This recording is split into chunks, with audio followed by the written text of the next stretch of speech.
Bonjour, bienvenue. Aujourd'hui, nous allons faire un petit point sur les conditions de l'action en justice. Alors, nous l'avions précédemment indiqué dans une vidéo, la justice est un droit.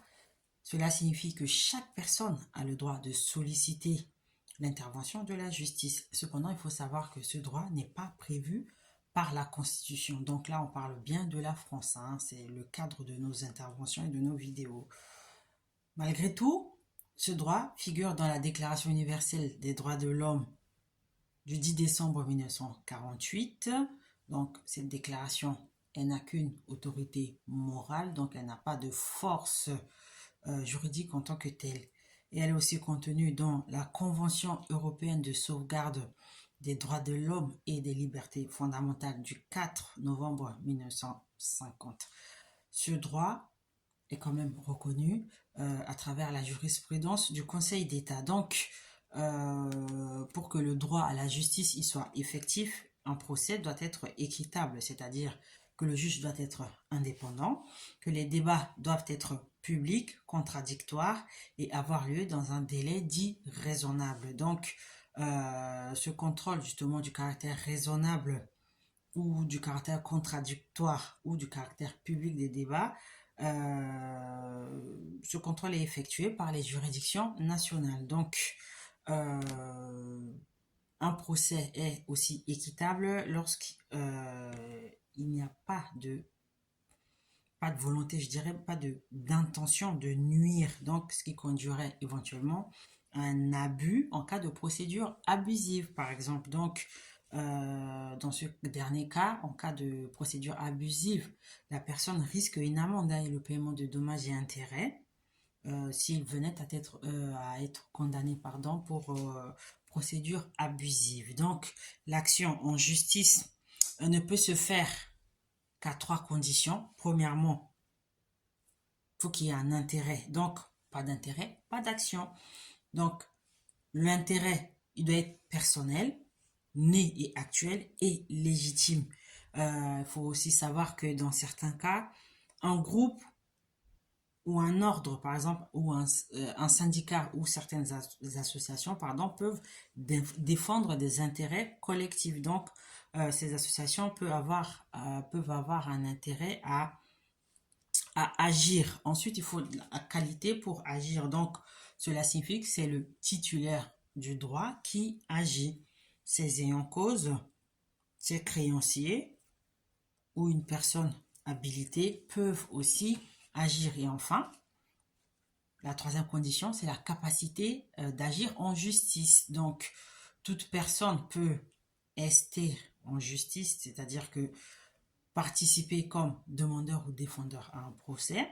Cependant, les incapables, donc juridiquement, les incapables, ce sont des personnes qui n'ont pas la capacité juridique et les personnes morales doivent être représentées. Donc, l'action en justice, selon le Code civil, dans sa procédure, revêt 4 caractères que nous allons brièvement énumérer. Donc, le premier caractère, c'est son côté oral. Dans le caractère oral, la procédure civile, elle est orale. Donc, c'est un principe théorique général dans le domaine judiciaire par opposition à la procédure administrative qui, elle, est écrite. Il faut quand même nuancer ce propos dans la mesure où les conclusions, c'est-à-dire le document écrit dans lequel les parties exposent leurs arguments, doivent être déposés. Donc, ces arguments se font sous forme écrite. Donc, à ce moment-là, la procédure rejoint un peu la procédure administrative. Ensuite, le deuxième caractère de la procédure civile, c'est qu'elle est publique, c'est-à-dire que toute personne a accès à la salle d'audience, mais ce principe comporte des exceptions dans certaines affaires où la juridiction statue sans le public, notamment en matière de divorce ou lorsque des incidents de nature à troubler la sérénité de la justice surviennent. Donc, dans ce cas, si le juge le décide, parce qu'il peut aussi le décider, même en cours d'audience ou en cours justement de désordre ou d'atteinte à la vie privée, ou si toutes les parties le demandent,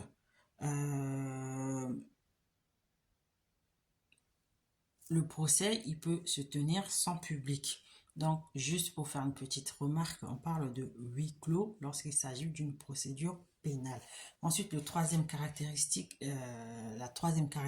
pardon, d'une action en justice en procédure civile, c'est que l'action, elle est contradictoire. Cela signifie que les parties doivent produire les preuves et faire connaître les moyens de fait et de droit invoqués afin de permettre donc à la partie adverse de les discuter.